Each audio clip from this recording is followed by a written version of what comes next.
गर्मियों का मौसम था। रूपनगर नाम के गांव में लखन नाम का एक गरीब किसान अपनी पत्नी सरला और एक बेटे के साथ रहता था। उसका बेटा करण 7 साल का था। माँ, आज कितनी ज्यादा गर्मी है। पिताजी को बोलो ना, घर में एक कूलर ले आए। बेटा, अभी हम लोगों के पास कूलर खरीदने के लिए पैसे नहीं हैं। घर में एक पंखा है, अभी उसी से काम चलाना पड़ेगा। लेकिन माँ, ये पंखा चलता कहाँ है? ये पंखा इतने धीरे धीरे चलता है कि इसकी हवा ही नहीं लगती। बेटा करण, तू एक काम कर, तू जाकर ठंडे पानी से नहा ले तो तुझे थोड़ा अच्छा लगेगा, क्योंकि ये गर्मी तो हमारा पीछा छोड़ेगी नहीं। और ना हम इतने पैसे वाले हैं कि गर्मी से बचने के लिए हम अपने घर में एसी या कूलर लगवा सकें। सरला अपने बेटे से ऐसा कह ही रही होती है कि तभी वहाँ लखन भी आ जाता है। आज गर्मी बहुत ज्यादा है, बाहर तो जैसे आग बरस रही है। अरे, एक दिन की तो बात है, हम एक दिन भूखे रह लेंगे। लेकिन तुम्हारी तबीयत का क्या? इतनी गर्मी में बाहर जाओगे तो बीमार पड़ जाओगे। बीमार पड़ने से पहले भूख हमें मार डालेगी। मुझे तो मेहनत करनी ही पड़ेगी। तुम मेरी चिंता मत करो, मैं ठीक हूँ। पापा, ये पंखा तो आग उगल रहा है, पानी भी गर्म हो गया है। कुछ ठंडा पीने को मिले तो अच्छा लगे। बेटा, हमारे पास तो मटके का पानी ही है, वो भी अब गर्म हो चुका है। सेठ जी के घर में ठंडा पानी होता है, उनके पास फ्रिज जो है। ठंडा पानी तो चाहिए, पर अभी तो सब्जियां तोड़नी है। मैं काम से लौटकर कुछ सोचती हूँ। मैं तो कहती हूँ आज मत जाओ। देखो ना, करण की भी हालत खराब हो रही है। गर्मी सच में बहुत ज्यादा है। नहीं सरला, मैं तुम्हें और करण को कभी भूखे पेट नहीं रख सकता। आज सब्जियां नहीं तोड़ी तो खराब हो जाएंगी, फिर बेचूंगा क्या। चलो, अब मैं जाता हूँ। लखन अपनी पत्नी और बेटे की चिंता को दिल में रखते हुए भी मजबूरी में घर से निकल पड़ता है। बाहर सूरज आग बरसा रहा था और लखन पसीने में भीगते हुए खेत की ओर बढ़ता है। वह खेत में पसीना बहाते हुए सब्जियां तोड़ता है और उन्हें बाजार में बेचने ले जाता है। उसकी छोटी सी दुकान पर कुछ ग्राहक आते हैं। भाई, आलू कितने रुपए किलो हैं? अरे भाई, 20 रुपए किलो। भाई, मेरे घर पर खाने को कुछ नहीं है, मेरे पास सिर्फ 20 रुपए हैं। अगर इसमें दे सको तो 1 किलो दे दो, तुम्हारा बहुत एहसान होगा। इतनी गर्मी की वजह से मैं काम पर नहीं जा पा रहा, इसलिए पैसे भी नहीं कमा पा रहा हूँ, इसीलिए घर में खाने को कुछ नहीं है। चलो, मैं तुम्हें 1 किलो आलू के साथ थोड़े टमाटर भी दे देता हूँ, ताकि तुम्हारे घर वाले पेट भर के खा सकें। लखन उस ग्राहक को सामान देता है और फिर शाम ढलने पर अपनी कमाई समेटकर घर की ओर चल पड़ता है। सरला, आज मैंने एक गरीब आदमी को आलू और टमाटर दिए। वह गर्मी की वजह से काम पर नहीं जा पा रहा था। बेचारा कह रहा था कि घर में खाने को कुछ नहीं है। अरे, तुमने तो फिर भी उसकी मदद कर दी। हमारे पास खुद कितना है लखन, फिर भी तुम्हारा दिल कितना बड़ा है। क्या करूं सरला, उसकी आंखों में भूख दिखी तो रहा नहीं गया। अपने लिए तो मैं रोज कमाता हूँ, पर उसका क्या। पापा, बहुत गर्मी हो रही है, अब तो पीने का ठंडा पानी चाहिए। हमारे घर में तो गर्म पानी ही है। हम सेठ जी के घर चलें, उनके पास फ्रिज है, वहाँ ठंडा पानी मिलता है। हाँ जी, करण ठीक कहता है। आज दिन भर गर्मी से हालत खराब हो गई। करण बेटा, अगर तुम लोग ठंडा पानी पीना चाहते हो तो मैं कल ही बाजार से नया फ्रिज लेकर आऊंगा, फिर आराम से घर पर ही ठंडा पानी मिलेगा। सेठ जी के यहाँ पानी पीने जाओगे तो वो गुस्सा हो जाएंगे और बात भी बिगड़ सकती है। सच पापा, आप फ्रिज लाएंगे? फिर तो हम भी ठंडा पानी पी सकेंगे और शायद कुछ ठंडी चीजें भी रख पाएंगे। लेकिन लखन जी, फ्रिज तो बहुत महंगा होता है। वो तो सेठ लोगों के ही घरों में होता है। हमारे जैसे गरीबों के पास इतने पैसे कहाँ। सरला, मैं कुछ न कुछ जरूर करूंगा। अपनी मेहनत की कमाई से थोड़ा थोड़ा जोड़कर कुछ पैसे जमा किए हैं। कल बाजार जाकर देखूंगा, शायद कोई सस्ता और अच्छा फ्रिज मिल जाए। पापा, जल्दी लाना ना, मैं तो अब से ही ठंडा पानी पीने का सपना देखने लगा हूँ। हाँ बेटा, मैं पूरी कोशिश करूंगा। चलो, सुबह ही बाजार जाकर देखता हूँ, शायद कोई उपाय मिल जाए। अच्छा छोड़ो ना, आप बहुत थक गए हो, आज थोड़ा आराम कर लो। सुबह देख लेना, पहले खाना खा लो, फिर बाकी सब सोचते रहना। ठीक है, चलो पहले खाना खा लेते हैं। लेकिन अब दिल में बस एक ही बात है, अपने घर में भी ठंडा पानी होना चाहिए। लखन अपने परिवार की छोटी छोटी खुशियों के लिए फिर से हौसला बटोरता है। सरला स्नेह से थाली परोसती है और करण ठंडे पानी के सपनों में खोया मुस्कुराता है। लखन के भीतर एक नई चेतना जाग चुकी थी, अपने घर में भी फ्रिज होगा। वह मन ही मन अगली सुबह की योजना बनाने लगता है, उम्मीद की एक नन्ही लौ के साथ। और अगली सुबह वह बाजार के लिए निकल जाता है। भाई साहब, वो कोने में जो छोटा सा सफेद फ्रिज रखा है, उसकी क्या कीमत है? मुझे बस ऐसा ही कुछ चाहिए जो थोड़ा ठंडा पानी दे सके। वो छोटा वाला? हाँ, वो 14,000 रुपए का है। अच्छा मॉडल है, बिजली भी कम खाता है और ठंडक भी बेहतरीन देता है। अब तो लोग यही ले रहे हैं। तुम्हें चाहिए क्या? 14,000 रुपए? अरे भाई, इतना महंगा? मेरे पास तो कुल मिलाकर 3,000 रुपए ही हैं। मैंने तो सोचा था कि इतने में कुछ छोटा मोटा मिल जाएगा। क्या इतने में कुछ भी नहीं मिल सकता? 3,000 रुपए में? अरे भाई, इस शोरूम में तो कुछ नहीं मिलेगा। यहाँ तो सब नया और ब्रांडेड सामान है। 3,000 में तो शायद एक पंखा भी नहीं मिल पाएगा। तुम्हें फ्रिज चाहिए या फिर कुछ और? नहीं नहीं, मुझे तो सिर्फ फ्रिज ही चाहिए। देखो, घर में गर्मी बहुत है। मेरा बेटा तो ठंडा पानी मांगता है और बीवी भी परेशान है। कोई पुराना मॉडल या छोटा सा फ्रिज नहीं मिलेगा क्या? बस पानी ठंडा कर दे, इतना ही काफी है। यहाँ ऐसा कुछ नहीं है भाई, ये शोरूम है। यहाँ पुराना सामान कहाँ मिलेगा? सब नया और चमचमाता है। वैसे तुम किसी कबाड़ी से पुराना ले आओ 500 में, और अगर चाहो तो EMI पर इसे ले जा सकते हो। अब तो हर कोई किस्त पर ही ले रहा है। नहीं नहीं, मैं किस्त पर नहीं लूंगा। EMI में इंसान बर्बाद हो जाता है। आज 600 रुपए देंगे, कल ब्याज चढ़ेगा, फिर कर्ज के बोझ तले दब जाएंगे। मैंने गांव में देखा है, लोग किस्तों के चक्कर में अपना घर तक बेच देते हैं। मुझे ऐसा नहीं करना। मुझे इसे अपनी मेहनत से ही हासिल करना है। तो फिर आप यहाँ गलत जगह आ गए हैं। यहाँ 3,000 रुपए में आपको कुछ भी नहीं मिलेगा। लेकिन आप एक जगह जा सकते हैं जहां आपको फ्रिज मिल जाएगा। यहाँ से बस 20 कदम पर एक दुकान है, वहां जाकर देख सकते हैं। लेकिन जब मैं रास्ते से आ रहा था तो मुझे वह कबाड़ वाले की दुकान कहीं नहीं दिखी। क्या आप मुझे उसका सही पता बता सकते हैं? देखो, यहाँ से बाहर निकलो, बाईं ओर मुड़ जाना, फिर सीधे चलते रहना। बाजार के आखिरी छोर पर एक चौराहा आएगा, वहां से दाहिनी गली में मुड़ जाना। वहां कुछ लोग पुराना सामान बेचते हैं, फ्रिज, पंखे, सब कुछ मिलेगा। लेकिन ध्यान रखना, जो भी लेना हो सोच समझ कर लेना, वरना बाद में पछताओगे। अच्छा, ठीक है भाई, बहुत बहुत धन्यवाद मुझे बताने के लिए। मैं अभी वहां जाता हूं और देखता हूं, शायद मेरे 3,000 रुपए वहां कुछ काम आ जाएं। हाँ हाँ, चलो, शुभकामनाएं। उम्मीद है तुम्हें कुछ सस्ता और अच्छा मिल जाए।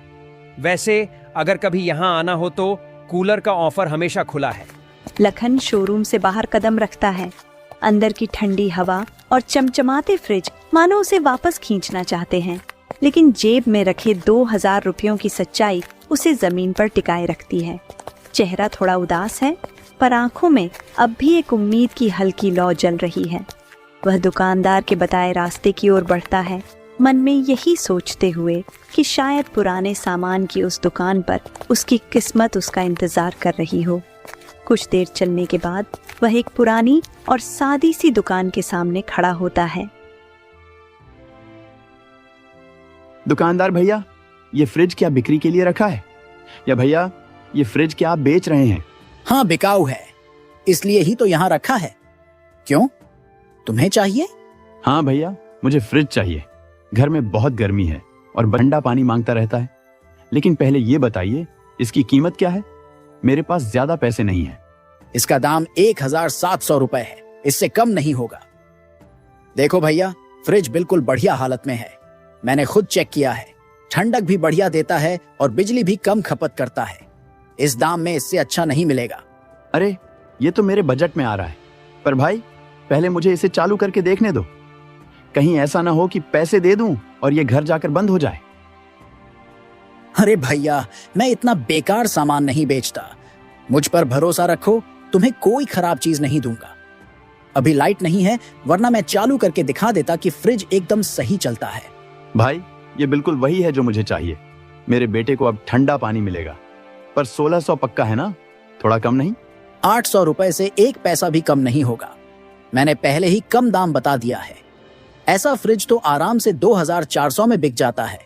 तुम्हें इसलिए दे रहा हूं क्योंकि लग रहा है कि तुम्हें सच में जरूरत है।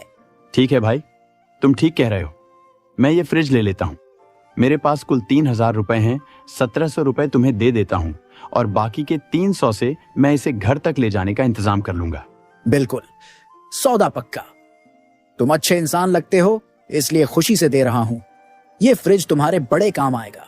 बस इसे साफ सुथरा रखना और बिजली ठीक से देना, सालों साल चलेगा बिना दिक्कत के। जरूर भाई, तुम्हारा बहुत बहुत धन्यवाद। अब मैं इसे लेकर घर चलता हूँ। लखन पास ही खड़े एक मजदूर को आवाज देता है और बाकी बचे 200 रुपए में उससे फ्रिज अपने घर तक पहुंचवाने का इंतजाम कर लेता है। पापा, ये क्या लाए हो?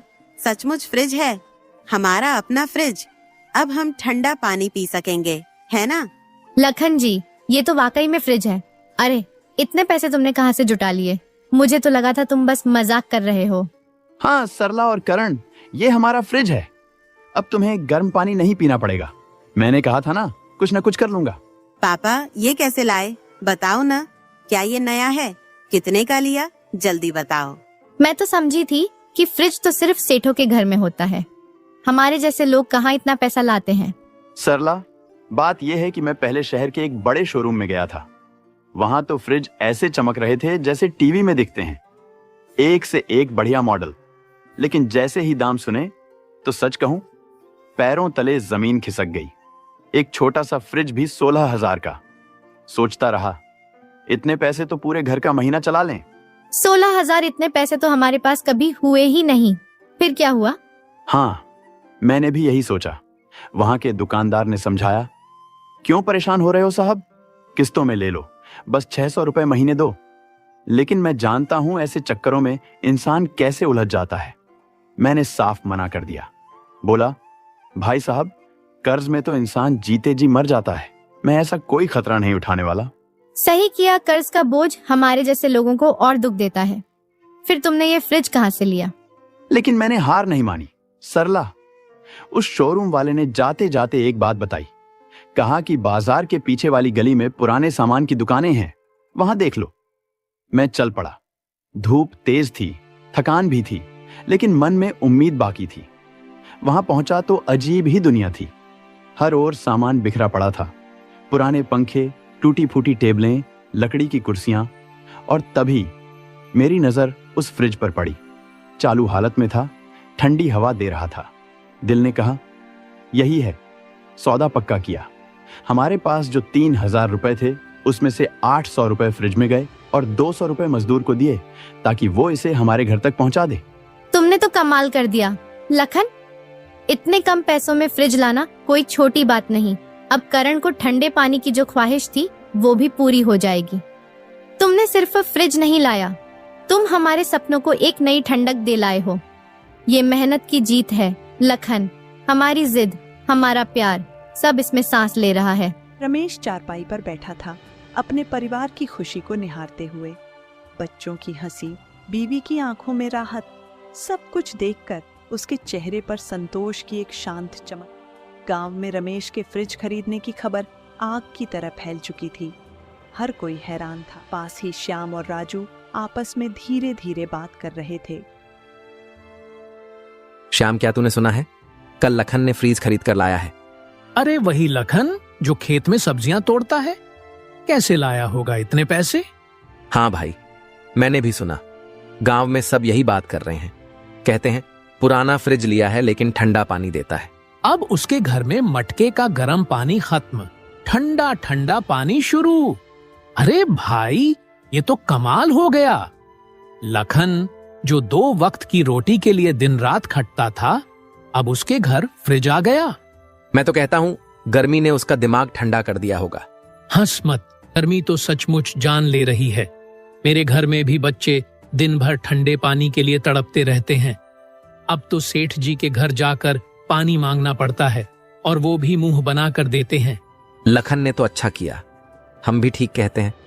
वैसे मेरे लिए भी ये फ्रिज किसी काम का हो सकता है। सुना है फ्रिज का पानी बहुत ठंडा रहता है। मेरी बेटी के ससुराल वाले अगले हफ्ते आ रहे हैं। उनके लिए तो ठंडे पानी का इंतजाम करना ही होगा। अरे बेटी के ससुराल वाले आ रहे हैं तो फिर तुझे कुछ बढ़िया इंतजाम करना पड़ेगा। गर्मी में गर्म पानी पिलाकर तो बेइज्जती नहीं करनी।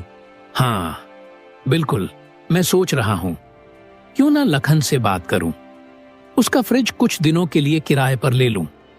मेहमानों को ठंडा पानी पिलाएंगे, थोड़ा रौब भी जमेगा। वाह श्याम, तू तो बड़ा चालाक निकला। लखन का फ्रिज किराए पर लेगा और ससुराल वालों के सामने सेठ बन जाएगा। चल, ये आइडिया बुरा नहीं है। अरे सेठ बनने की बात नहीं है, बस इतना चाहता हूं कि मेहमानों को कोई तकलीफ ना हो। गर्मी में ठंडा पानी तो बनता ही है।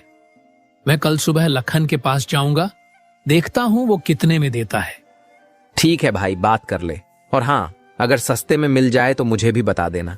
मेरे घर में भी गर्मी से हालत खराब है, शायद मैं भी लखन से फ्रिज ले लूं। हाँ हाँ, क्यों नहीं। चलो, अब रात होने वाली है, कल लखन से बात करके देखते हैं क्या सौदा बनता है। श्याम और राजू अपने अपने घर की ओर चल पड़ते हैं। अगली सुबह श्याम अपने मेहमानों के लिए ठंडे पानी का इंतजाम करने की सोच के साथ लखन के घर पहुंचता है। लखन भाई, मैंने सुना है तूने फ्रिज ले लिया। गांव में तो बस तेरी ही बात हो रही है। मैं सोच रहा था थोड़ी देर के लिए तेरे आऊं। हाँ श्याम, ले लिया फ्रिज। गर्मी में घर वालों की हालत खराब हो रही थी तो सोचा कुछ करना ही पड़ेगा। पर तू यहाँ कैसे? सब ठीक है ना? हाँ हाँ, सब ठीक है। दरअसल लखन, अगले हफ्ते मेरी बेटी के ससुराल वाले हमारे घर आ रहे हैं। इस भयंकर गर्मी में ठंडा पानी ना हो तो बड़ी मुश्किल होगी। सुना है तेरा फ्रिज बहुत अच्छा ठंडा पानी देता है। सोच रहा था अगर तू कुछ दिन के लिए अपना फ्रिज मुझे दे दे तो बड़ी मेहरबानी होगी। अरे श्याम, बात तो तेरी सही है, लेकिन ये फ्रिज मैंने अपने घर की जरूरत के लिए लिया है। करण और सरला गर्मी से बहुत परेशान थे। अगर मैं तुझे दे दूं तो मेरे घर वाले फिर से गर्म पानी पीने को मजबूर हो जाएंगे। बड़ी मुश्किलों से थोड़ा थोड़ा जोड़कर ये फ्रिज लिया है भाई। लखन भाई, मैं तेरी मजबूरी समझता हूं, बस कुछ ही दिन की तो बात है। मैं फ्रिज का पूरा ख्याल रखूंगा, जरा सी भी चोट नहीं आने दूंगा। अब मेहमान आने वाले हैं और ऐसे मौसम में ठंडा पानी न हो तो इज्जत पर बन आती है। तू तो अपने गांव का भाई है, मेरी थोड़ी मदद कर दे, बड़ी मेहरबानी होगी। नहीं श्याम, मैं सच में चाहकर भी नहीं दे सकता। मेरे बेटे ने ना जाने कितने दिन गर्म पानी पी पी कर बिताए हैं। अब जाकर उसे थोड़ा सुकून मिला है। ये फ्रिज अब मेरे घर की जरूरत बन। तू बुरा मत मान, लेकिन तू कोई और इंतजाम देख ले। सेठ जी के यहाँ से ठंडा पानी मिल जाएगा, वहीं से ले आया कर कुछ दिन। अरे लखन, श्याम की बात तो सुनो। श्याम भाई, आप कह रहे हैं कि बस कुछ दिन के लिए चाहिए, तो ठीक है, हम फ्रिज दे सकते हैं, लेकिन रोज के 50 रुपए लगेंगे। उम्मीद है आप इसे ठीक से रखेंगे और समय पर वापस कर देंगे। अरे सरला, ये क्या कह रही हो? ये फ्रिज तो हमने अपने लिए लिया है, इसे किराए पर देने की बात तू कैसे कर रही है? लखन, मेरी बात जरा ध्यान से सुनो। अगर हम ये फ्रिज श्याम को किराए पर दे दें तो इससे हमारा ही फायदा होगा। जो पैसे रोज रोज मिलेंगे उनसे तुम धीरे धीरे दूसरा फ्रिज खरीद लेना। फिर हमारे पास 2 फ्रिज हो जाएंगे, एक अपने लिए और दूसरा किराए पर देने के लिए। इस तरह थोड़ी बहुत कमाई भी होती रहेगी। सोचना, बुरा आइडिया नहीं है। हाँ सरला भाभी, आप बिल्कुल ठीक कह रही हैं। ये तो बहुत बढ़िया बात है। मैं रोज के 50 रुपये देने को तैयार हूं। मुझे बस 4-5 दिन के लिए चाहिए। मेहमान चले जाएंगे तो मैं फ्रिज सही सलामत लौटा दूंगा। आप निश्चिंत रहिए। सरला, तू सच में ऐसा सोच रही है कि हम इसे किराए पर दें और फिर दूसरा फ्रिज ले आएं? बात तो समझ में आती है, लेकिन अगर कुछ गड़बड़ हो गई तो? ये फ्रिज हमारी सालों की मेहनत से लिया है, बड़ी मुश्किलों के बाद। इसका कोई नुकसान हुआ तो दिल को बहुत चोट लगेगी। लखन, तुम चिंता मत करो। श्याम गांव के अपने आदमी हैं, वो फ्रिज का ध्यान रखेंगे और ये मौका है कि हम अपनी मेहनत को और बढ़ाएं। एक फ्रिज से शुरू किया, अब 2 होंगे, धीरे धीरे और तरक्की करेंगे। ठीक है श्याम, सरला ने तो मुझे मना लिया। तू फ्रिज ले जा, लेकिन ध्यान रखना इसे सावधानी से इस्तेमाल करना। 50 रुपए रोज के हिसाब से 4 दिन के लिए ले जा। लखन भाई, सरला भाभी, तुमने मेरा बहुत बड़ा काम कर दिया। मैं वादा करता हूँ फ्रिज का पूरा ध्यान रखूंगा। कल सुबह मैं ठेला लेकर आता हूँ और इसे ले जाऊंगा। बहुत बहुत शुक्रिया। श्याम खुशी खुशी लखन के घर से विदा लेता है। लखन की समझदारी और सरला की दूरदृष्टि ने उनके जीवन को एक नई दिशा दी। उन्होंने गांव में फ्रिज किराए पर देना शुरू किया और धीरे धीरे 6-7 फ्रिज खरीद लिए, जिससे उनकी कमाई बढ़ गई और गांव में उनकी मेहनत की मिसाल दी जाने लगी।